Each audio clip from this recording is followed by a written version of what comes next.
Okay, lesson 32. More misery. Yoga Sutras of Patanjali, Chapter 2, Sutra 3. The lack of awareness of reality, the sense of egoism or I-amness, attractions and repulsions towards objects, and the strong desire for life. These are the great afflictions or causes of all miseries in life. So Patanjali is doing something very interesting here. He reduces all our misery into 5 categories. Categories that are in a gliding scale.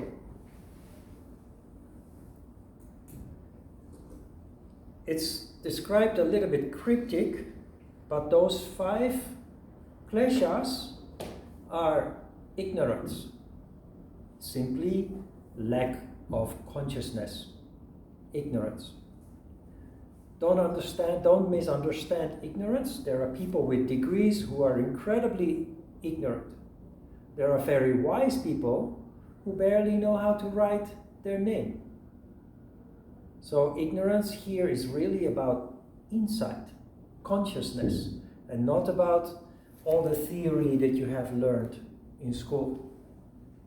Not about education. Of course, education helps a lot, but that's another story.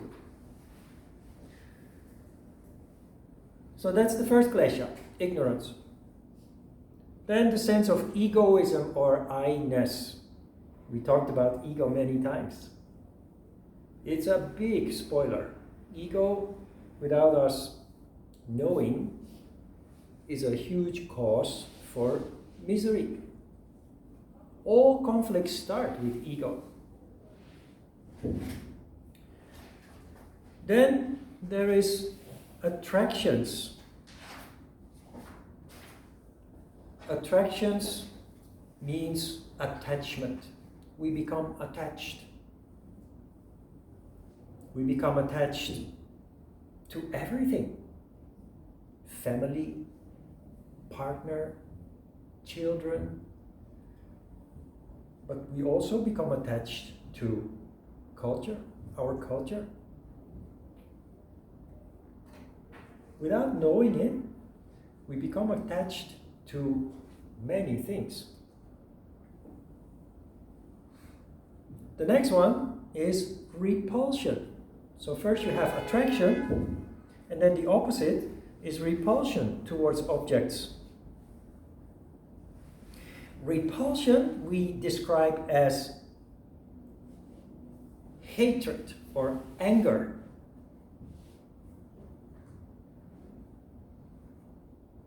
Which is a huge cause of misery.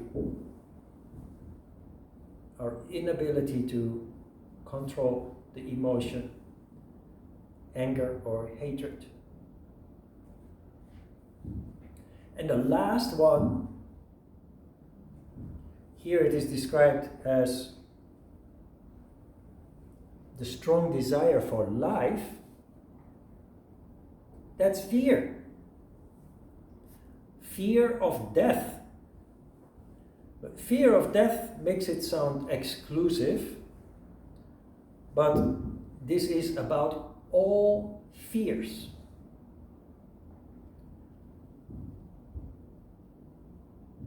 And throughout the centuries, philosophers and psychologists, psychiatrists, people who study human nature, they've all come to the conclusion that fear is the biggest and the strongest motivator in everything we do.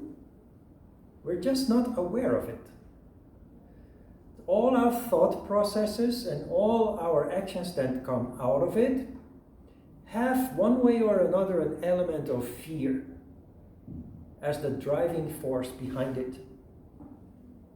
It's also the final station, and it is the final station where many people more than 90% are basically stuck. It's why we stay stuck in a job that we hate. It's why we stay stuck in an abusive relationship. It's why everything. It's why we take out many different kinds of insurance policies. Fear subconsciously dominates our lives, daily lives, the way we think, the way we act, interact, etc. If you pay attention, you will see that is correct. You also see that most people are in fact stuck in a condition of fear. Now, the text interestingly jumps to a story about a bully sergeant in the army. What the hell does that have to do with this, with the Kleshas, you may ask? Well, the anecdote about the bully sergeant gives us an interesting insight in how to deal with Kleshas. Throughout the past couple of decades, many movies, some of them famous, have been made about war. War generally is fought by men. Those men need to be trained. And that's where the bully sergeant comes in. Try to picture this. Teenage boys, sometimes girls, more and more girls join the army. In the past, it was a man affair. So all those boys, in those movies, if you watch the movie, the storyline is similar. A yellow school bus comes in, or an army green school-like bus comes into the compound and unloads 30, 40 unruly teenage boys who all think that they can conquer the world. Full of brawn, full of big stories and what have you.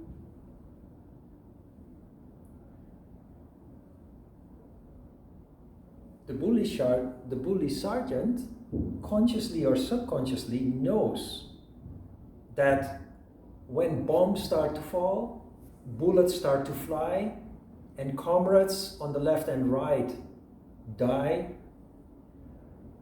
all this bluster and brawn of these young guys goes out the window, and they will cry for their mommy and they will run away as fast as they can.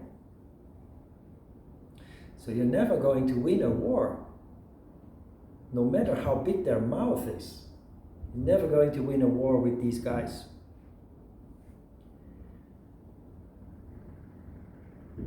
It is the reason, for one thing, everybody has to wear the same uniform. It is the reason why your hair is shaved. There is no room for ego here, which is the second of the Kleshas. No room for individuality or individualism here. So that is being stripped by shaving their heads and giving them all the same clothes.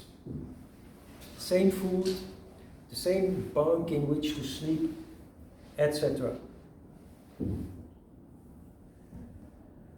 Then training begins. And training invariably exists out of doing scary and difficult things. Obstacle course, not like you did in school, but one on steroids. Much bigger, much higher, much scarier than you've ever experienced before.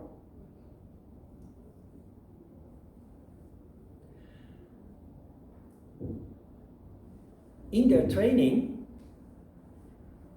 they're immediately confronted with their hidden fears. Fears they think, believe that they do not possess.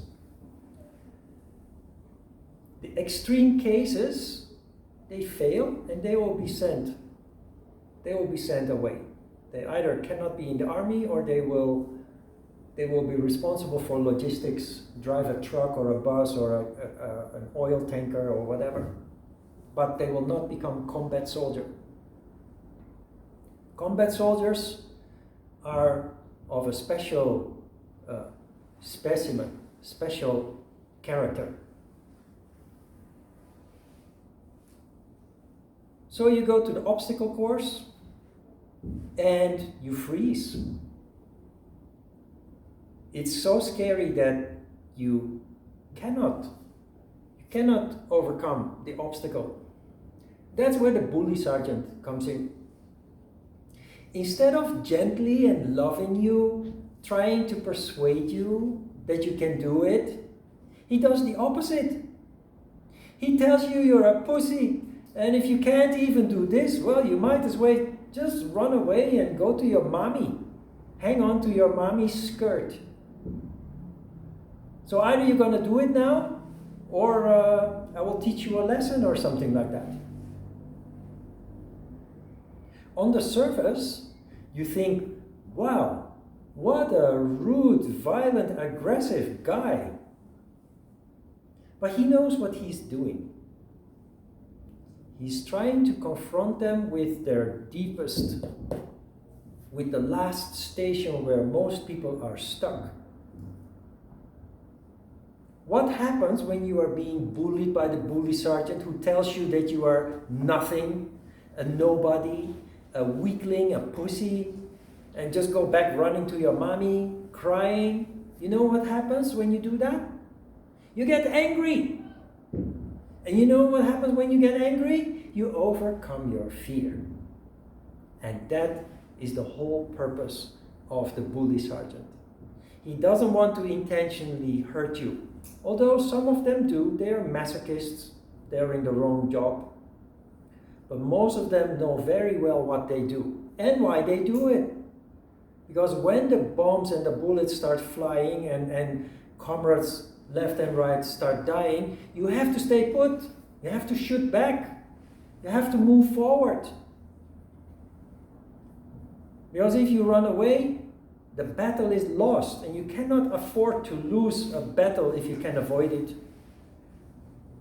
That is how you win wars. Strange, huh? But what you do is you trigger an overruling principle to get them out of their paralysis of fear. And it works just like that with you. You see described on the next page and the page following a step-by-step approach how you deal with it as a teacher. But much more interesting here is how you deal with it towards yourself. Because that is what is important for us.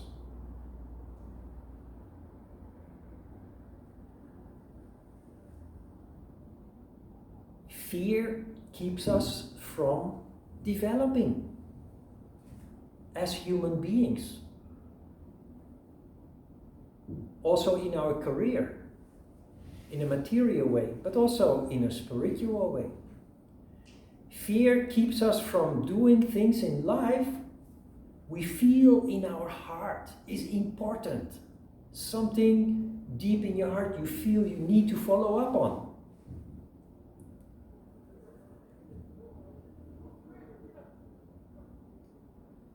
Fear is irrational, and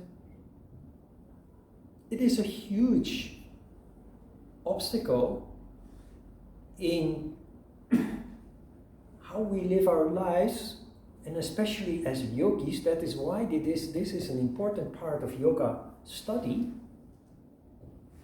You, like nobody else, will connect with your heart's content. There you will find what is really important for you in life, other than your parents, or the country where you're from, or the job that you have. Deep inside your heart, there is something. Most people will push it away. They choose to stay in their comfort zone. A safe, stable job, with a good salary, maybe some promotion down the road. We hate the alarm clock every morning, 7 o'clock or 6 o'clock, that wakes us up. 5 days a week, we drag ourselves to the bus or the subway station. All day we watch the clock for the next coffee or tea break or lunch. Or when it's time to go home, of course, it's the most important time on the clock. And we drag ourselves home again. Not much time to relax, to entertain. We eat, we shower, and it's almost time to go to bed again, because the next morning that clock will ring, the alarm clock. Sounds very dark and pessimistic, right? This is the world that we live in. Just look around when you go to work yourself. Look around the people going up and down the stairs of the subway. They're like zombies. There is no sparkle, no vitality.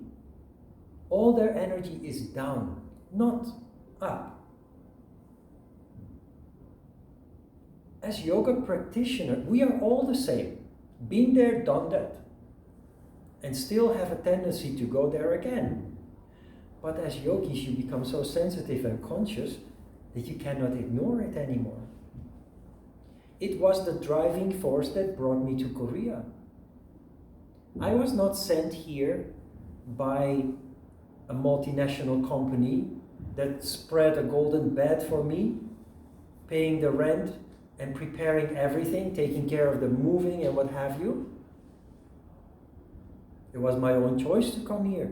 I left behind my house, my job, my family, and I made the big jump. The first 2 weeks that I was here, I slept in a yogwan, in a cheap motel, not knowing where I was going to settle, whether I would find a room or anything. I don't want to sound dramatic, but if I look back now, I did something very scary that without yoga I would never have been able to do. It started in my early 20s when I became passionate about Hapkido, a Korean martial art. And things just evolved in such a way that I felt I was obsessed actually with going to the land of the origin of Hapkido. It was so strong, it gave me sleepless nights, but not in a negative way. It filled me with hope, it filled me with passion, it filled me with enthusiasm. And when you feel that, you know that you should not give up on it. Because that is real yoga. That is yoga in daily life. Not on a yoga mat, on a cushion in a yoga studio, but that's yoga in daily life. Your yoga practice will guide you there in the same way that I was 35 years ago, 40, almost 40. And you are in a process that you say, oh my God, it's never going to happen. And I got stuck. And I had my conversation with my bully sergeant, Ajita. Immediately he cut me off. I said, don't talk about all that nonsense. Just tell me what you want. Okay, if that's what you want, what do you need to do for it? Okay, now you go to work. Simple as that. What it means is you have to put your foot down. Be stubborn. Don't let go. Just go day by day, pursue, prepare.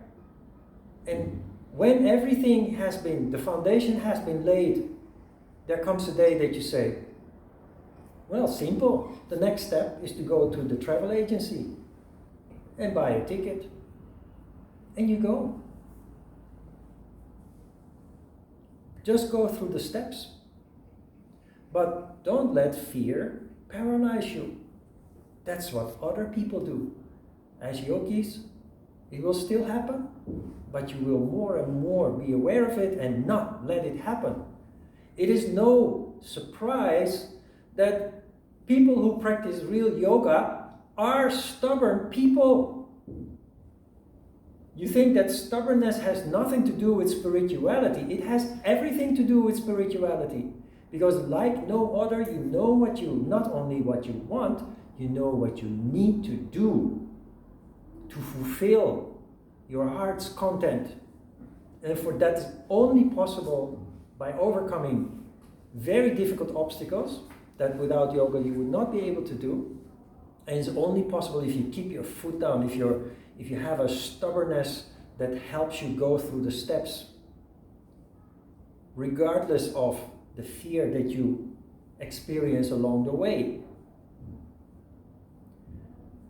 So it's the same. Whether you are preparing to fight war, and try to imagine, have you ever really thought of war, being in a battlefield? You know fireworks, right? But bombs, they don't explode like fireworks. They are 1,000 times louder. They can blow up your whole body just from the pressure, the wave of air pressure. They can blow you up without even touching you. Very scary. I can't imagine being in a battlefield. But the bully sergeant has to produce platoons of men that are ready for battle. It also explains why combat soldiers, if they see battle, they are traumatized for the rest of their lives, without exception. But they won the battle, and that for the community, for the country, that is the most important. It's also the reason why they are supported very well after they come back from the war, generally. So that is the reason why we have the story of the bully sergeant here, and it actually means you have to become your own bully sergeant, kind of, little bit.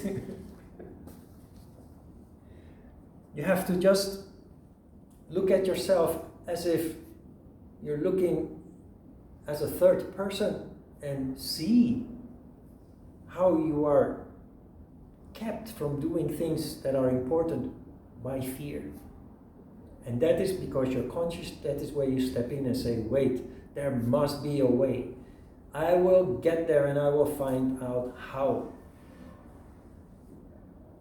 Instead of just going back into your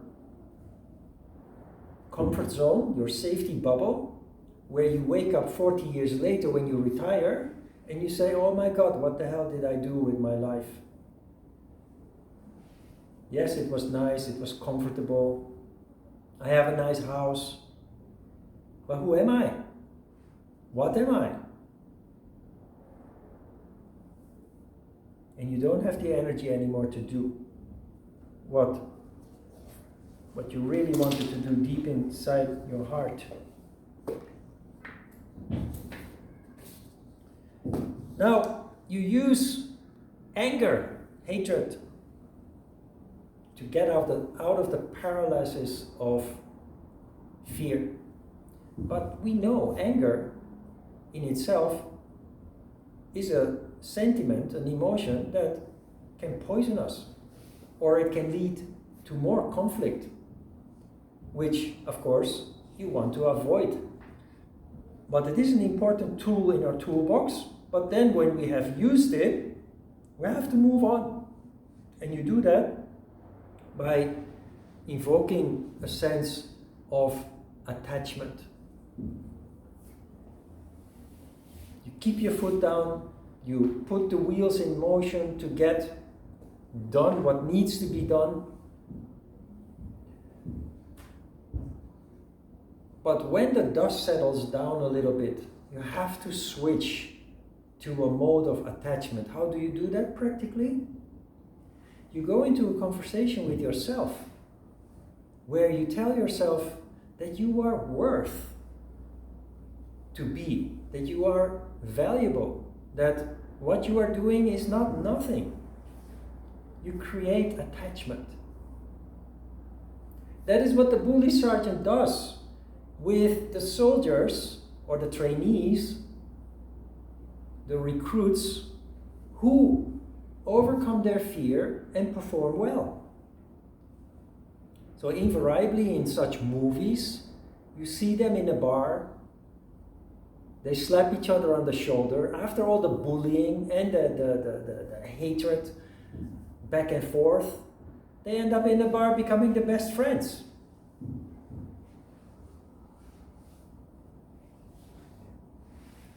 Attachment alone is not enough. You can't stay in the bar slapping each other's shoulders. They have to actually go into a plane and go to the battlefield.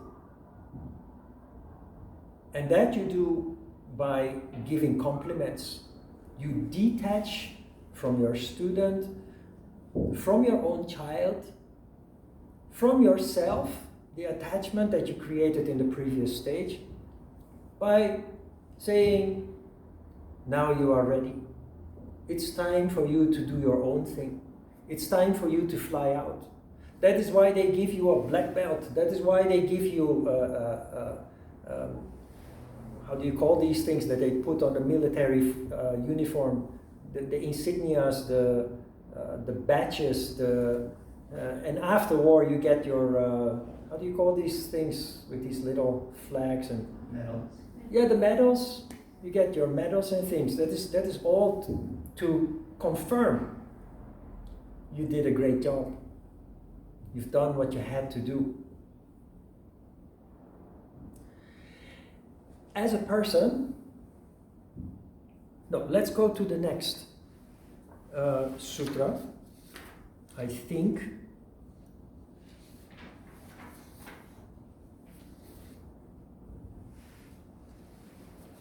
yes.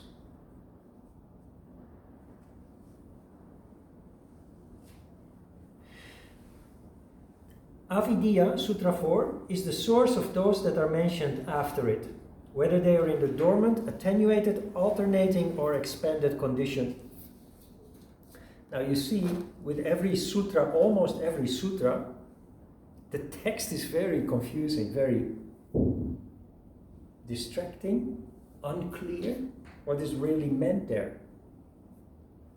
I've almost explained this sutra already. What the sutra is saying in simple language is every klesha is caused by the previous one. Out of ignorance, we blow up our ego and we act like nasty human beings because of that ego. Out of egoism comes attachment. Out of attachment comes anger. Strange. Why does anger comes out of attachment? Because when you become attached to something, you become scared to lose it. And that is the final stage that you end up in. First there is the anger, and then you just give up. Not in the yoga way, in the ignorant way. You just accept your destiny and you choose the easy way out. Instead of taking the road not taken, you take the easy way out. Your safety bubble, your comfort zone. You see this pattern in your life. Children, young teenagers, they're not stuck in fear yet. That is why they are so bubbly and so undertaking. And that's why they're sometimes very foolish, stupid. There is no fear yet. They're not stuck yet. They're still full of dreams, which you know is in the crown chakra. Dreams and hope for the future. But the moment we graduate, we become serious. The moment we graduate, we have to find a job, start planning for a family, buy a house, etc. And that is where you consolidate being stuck in fear. And your parents And society will tell you that is good, that is mature. You're not a foolish youth anymore. What they don't see, what they don't understand, it has killed your spirit. Your most valuable asset, energy, in the crown chakra. All your energy tumbles down to the lowest chakra. And you will dutifully build your career, your future. Relationships follow the same pattern. Have you ever experienced falling in love? Really falling in love?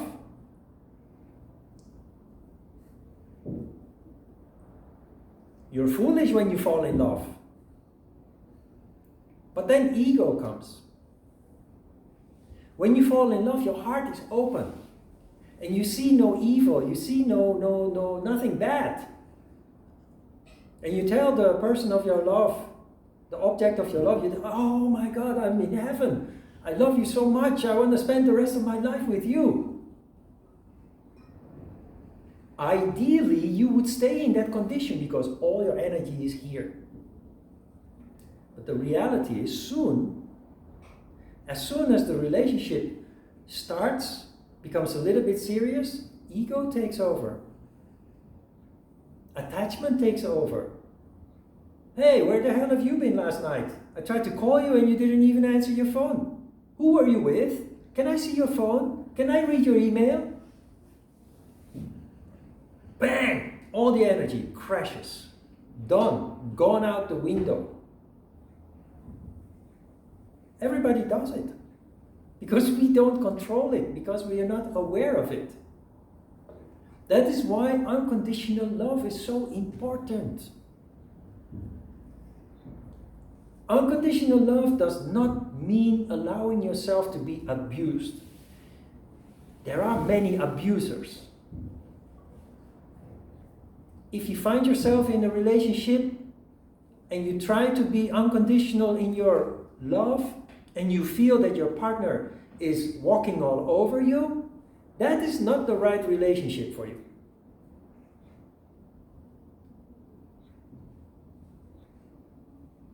So it's tricky. Like everything else in yoga, we have to really do effort.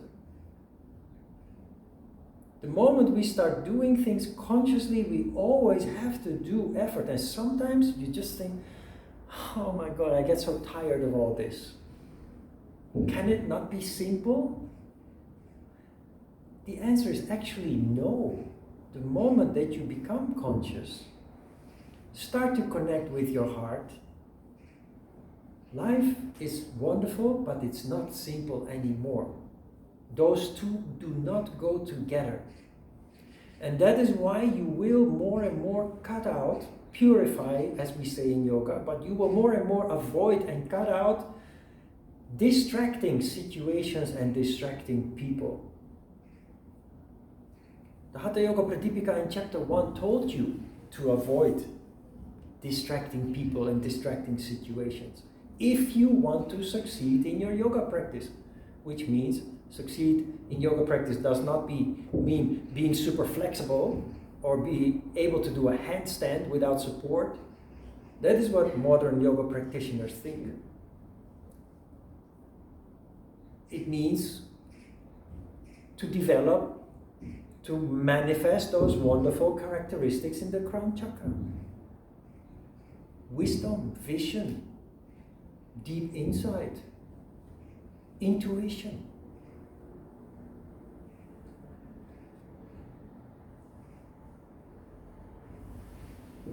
So a relationship has to come from both sides. Unconditional love has to come from both sides. And there has to be total trust. And you have to be aware how ego, attachment, try to disturb that process. Because we're only human, there will be a moment that we feel some suspicion. But because you know how it works, you quickly dismiss the suspicion. Because you know that the suspicion is not because of your partner doing wrong. It's because of your fear. It's inside you, not the other.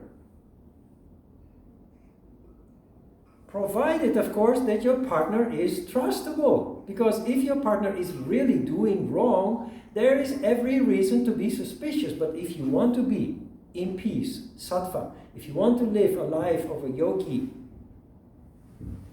you cannot associate with people who destroy that peace of mind. Very difficult, very complicated. But, there is a natural law. Birds of a feather flock together. When you function like this, you will be on a wavelength with somebody else who functions like that. That is the philosophy of the Kleshas, is about attracting what you vibrate yourself. If you vibrate anger, people will just get angry at you, and you scratch your head and you say, why did they do that? I didn't do anything wrong, except you forgot that you felt something inside, something negative. If you feel compassionate, if you feel friendliness, you will attract energy of the same kind, people with the same qualities. Sooner or later. Can take some time. It's a very difficult matter because loneliness is really difficult to deal with. And it can kind of push you into compromising. If that happens, do so. Enjoy it, but keep your eyes open. And when it goes wrong, when it starts to become destructive, negative, destroying your good feeling, peace of mind, then it's time to move on. It's not wrong to have more than one relationship in life. Because with every relationship, you learn so much more about yourself and about life in general. With every relationship that ends, you become a better partner.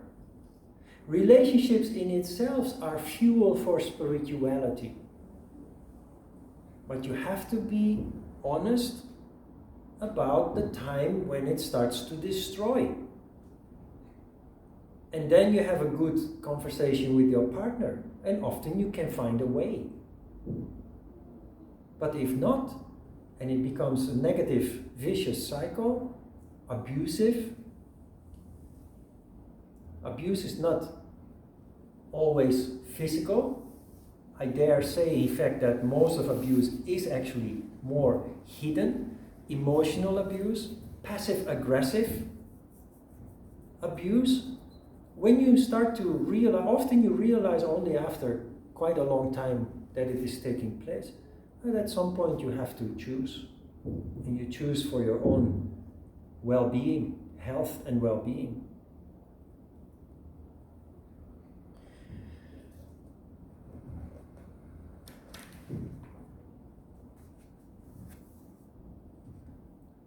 At the beginning of the course, I told you this anecdote about the very beginning that I came to Korea, when the older generation had fully experienced the Korean War.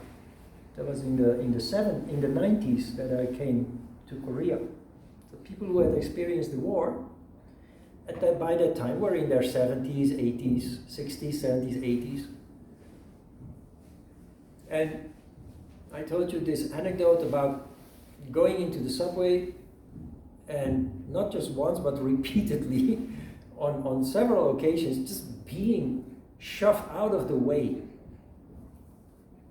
When you see an open seat, you move towards that seat. Of course, there are millions of other people. It's a city with 12 million inhabitants.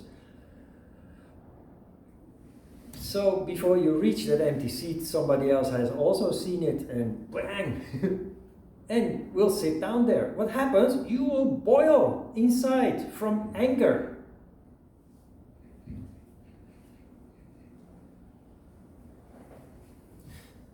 How do you deal with that? By opening your mind. Try to connect with the essence of what just happened. Why on earth would somebody do like that?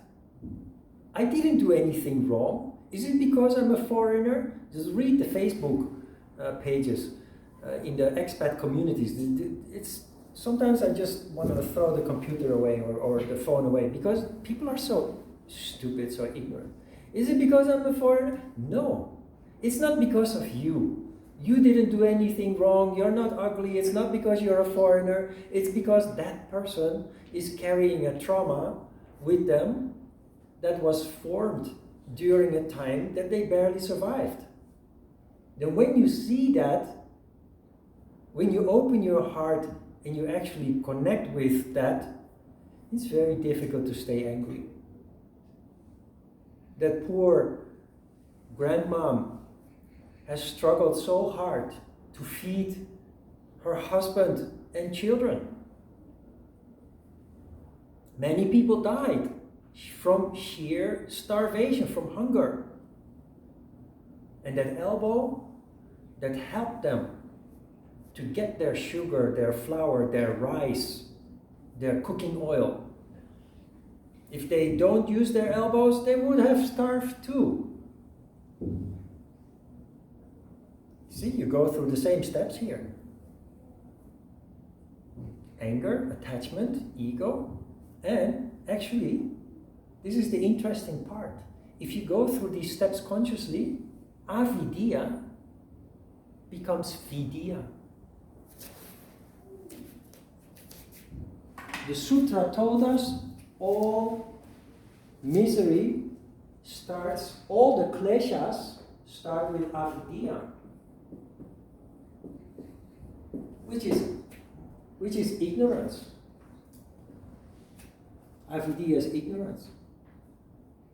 But because you consciously go through this process, when you return after the fear, anger, attachment, ego, you do not go back to avidya, you go to vidya. You have solved at least a part of your ignorance by going through the process consciously. It doesn't mean that it can't happen again.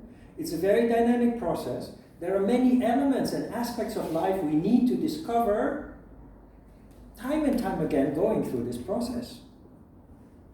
And more, avidya is more and more replaced by vidya. Ignorance more and more becomes wisdom, insight.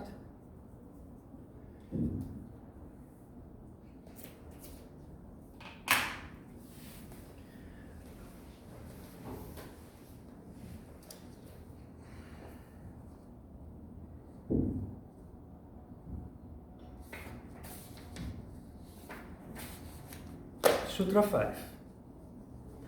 Avidya is taking the non-eternal for the eternal, the impure for the pure, the evil for good, and non-Atman for Atman respectively.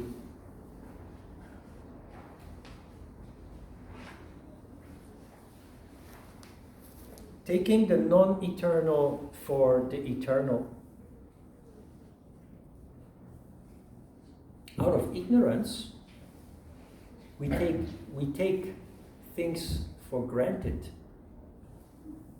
Because we have no vision, we do not connect the dots of history. The world as it is today, we think it has always been like that and it always will be like that. In vision, in the crown chakra, you can learn to overlook.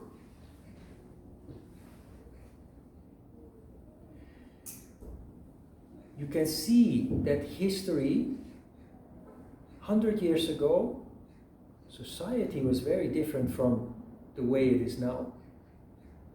500 years ago, it was very different from the way it was 100 years ago, leave alone from how it is now, etc. What you start to see is there is a process. Evolution taking place. And we have reached a level of evolution unprecedented in the history of the earth. Apart from the aspect that we now start destroying the earth and that we are suffering from overpopulation. But if you compare society now with 200 years ago, 200 years ago we were still killing each other. The world was full of war everywhere. Tribal wars, national wars, always triggered by ego or greed.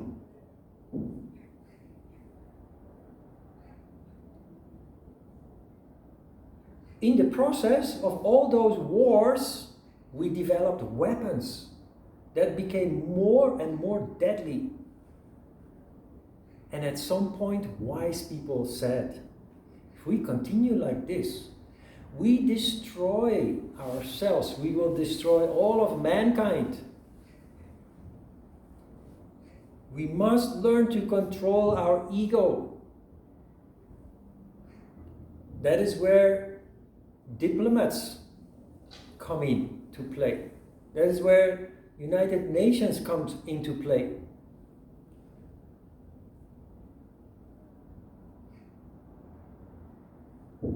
First World War was so bloody, shocking. But the Second World War, technology had evolved so much, driven by the First World War. Airplanes became faster, were able to carry more and bigger bombs. And at the end of the Second World, we had an atomic bomb. Just one could kill just a whole province or a whole city. And wise men at that time said, we cannot continue like this. We have to put all kinds of systems in place that will help us to avoid any future war at all cost. They did a pretty good job. There are still wars because you cannot control everybody.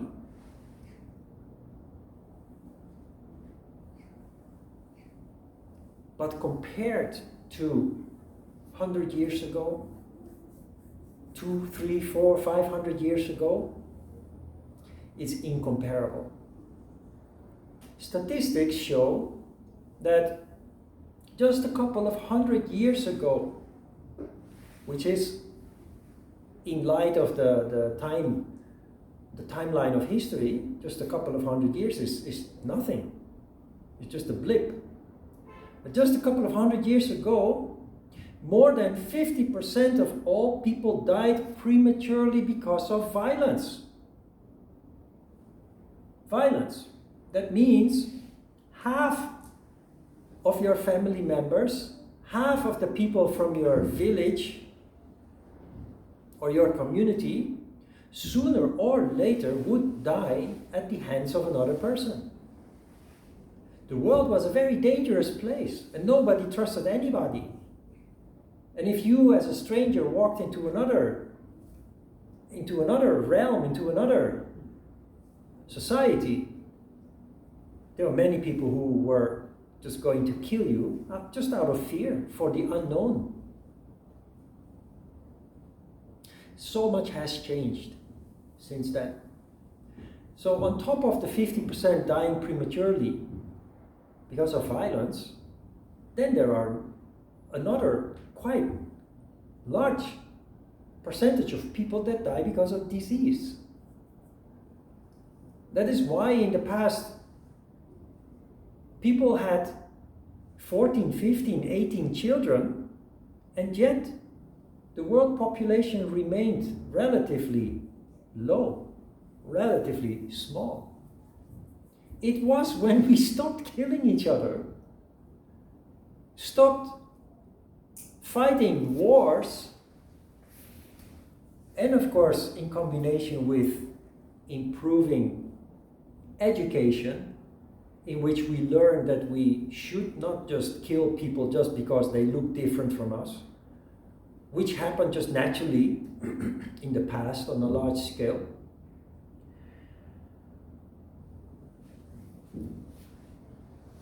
Increasing or improving healthcare and what have you. And while instead of 18 children we have now only 1 or 2, sometimes 3, still the world population is growing now. So just try to picture this. How far we have come. But this sutra says we mistakenly take the eternal for the non-eternal for eternal. What I'm trying to say with this whole story is the way that it is today can end tomorrow. You have water coming from your tap, basically a pipe in the wall, and you turn on the faucet and even warm, hot water comes out. Electricity, so that you can plug in all those machines that make your life more convenient. Elevator that allows you not to have to take the stairs. But you know, all these conveniences are based on sattva, peace. And that is why governments are so nervous about disturbance of the peace. When people protest, we look at it from another point of view. We think they have a right to stand up for themselves and protest about the things that are wrong. That is true. But if those people are not somehow controlled, and anarchy very easily ensues from the protest, everything can fall apart very easily. And there will be no water from your tap anymore, leave alone hot water. There will be no electricity anymore. Your toilet will not flush. There will be no trucks going to the supermarket, so there will be no food for you to get there. It's very easy for that peace to be disturbed. That is why peaceful countries have a very well-equipped army. Can you see why countries need a well-equipped army? Not because they are warmongers, but to avoid war. That is something totally different from an aggressor nation that wants to build their army. Those are dangerous. But many nations, we live in a time that many nations has decided to give each other the hand and say, we must stick together. Join our resources and everything we have and our diplomacy and do everything we can to avoid the next big war. What we have today, cherish it. It can be gone very easily. And the point Patanjali is making is people are too ignorant to be aware of that. So I'm hammering home the message that you do be aware of that.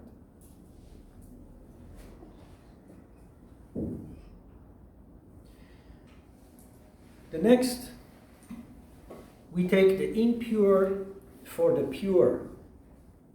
We have seen so much of this in the past 4 years, 5 years. But it happens on all levels. Out of ignorance, we don't see that people lie to just get what they want. So we think they are pure in their motive. Like many people still think that former President Trump is such a fantastic guy that has their interest in mind. He doesn't care at all. All he cares about is his ego and his bank account. And he's manipulating people who are just lacking the wisdom and the insight to see what he is doing. And shockingly, that is quite a large proportion of that society. You can see that the vision, there is a proportion of society that is relatively enlightened, possesses some level of insight and wisdom, but shockingly, about half are completely driven by lower emotions. All the rhetoric coming from his mouth and his cronies, you know what that is doing? It is fueling the fear of those people that look up to them. Fear. They are manipulating their fear. Very, very dangerous. That is what Hitler did before the Second World War. That led to the Holocaust. It's what all demagogues have done throughout history.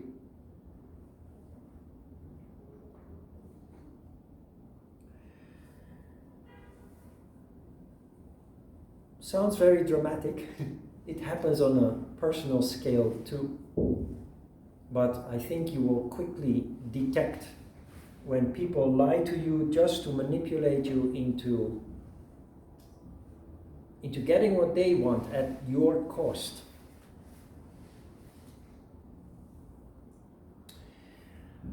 Taking evil for good, same story.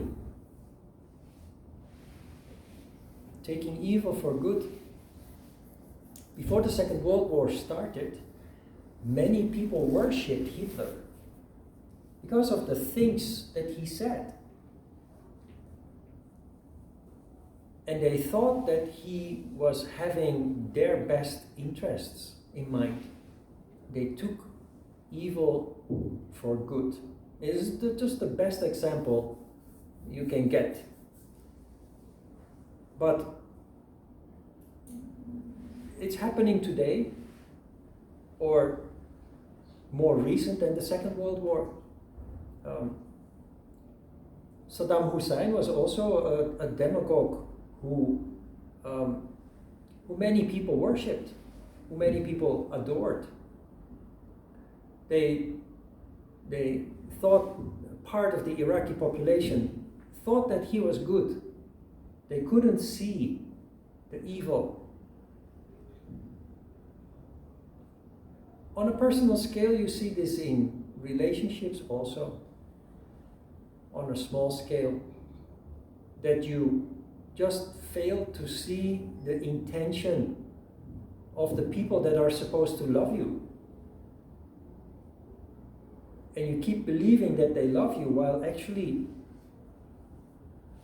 their intention is not like that at all. And there are indeed people who, after giving their child a beating, instead of apologizing, they say, "I only did it because I love you so much." Which is, of course, totally ridiculous. But there are people who say that and try to manipulate into believing that they have your best interest in mind by beating you up, by traumatizing you for the rest of your life. It's even worse, of course, with abuse, sexual abuse, and what have you.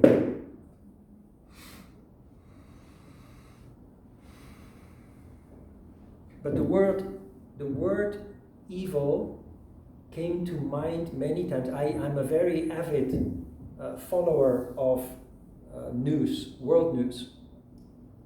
I need to have a certain touch of what is happening around the world to have an understanding of what is going on.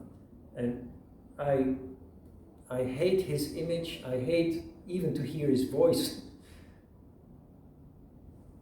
But you can't put your head in the sand. You can't stick your head in the sand. And so you watch the news, you see this guy. The word evil very often came to mind, where it came to the things that he said and things that he did. I'm talking about former President Trump, of course.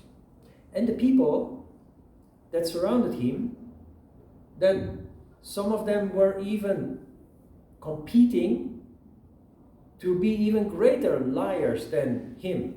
The most blatant lies that every even simple person can see is a lie were spouted by people with degrees, lawyers, former mayors, governors, still, and what have you. Seeing the evil for good. Now the last one is a little bit complicated, non-Atman for Atman.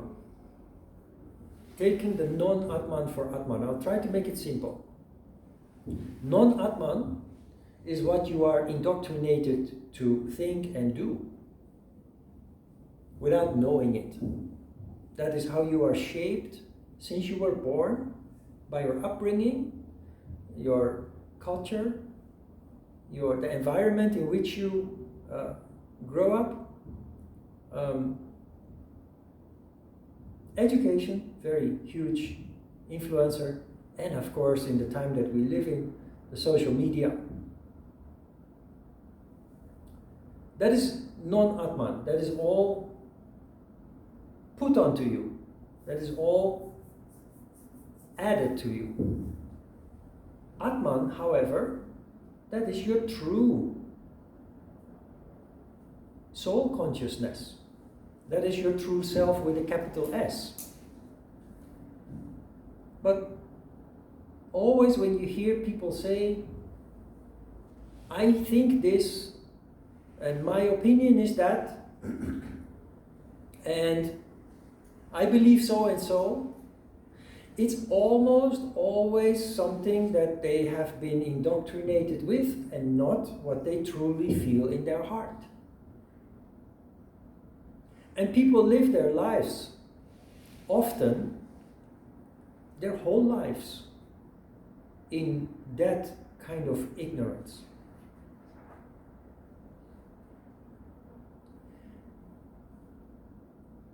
Sounds very dramatic and negative. The good news here is this is yoga. And every yoga practitioner will deal with this, like it or not. Even if you don't study Svatmarama and Patanjali, you will be confronted with these issues. But because you study what this is about, you will recognize it just 10 times faster than a yoga practitioner who doesn't study these texts. Because you already recognize it. While a yoga practitioner without study needs to discover the wheel time and time again. Rediscover the wheel time and time again. Here you take an enormous shortcut. And that is why they say you reach enlightenment in 4 years with Raja Yoga. But it will take you 12 years or longer with Hatha Yoga. Questions? You already have had a headache, I think it's more than enough for today. Okay, let's have a short break.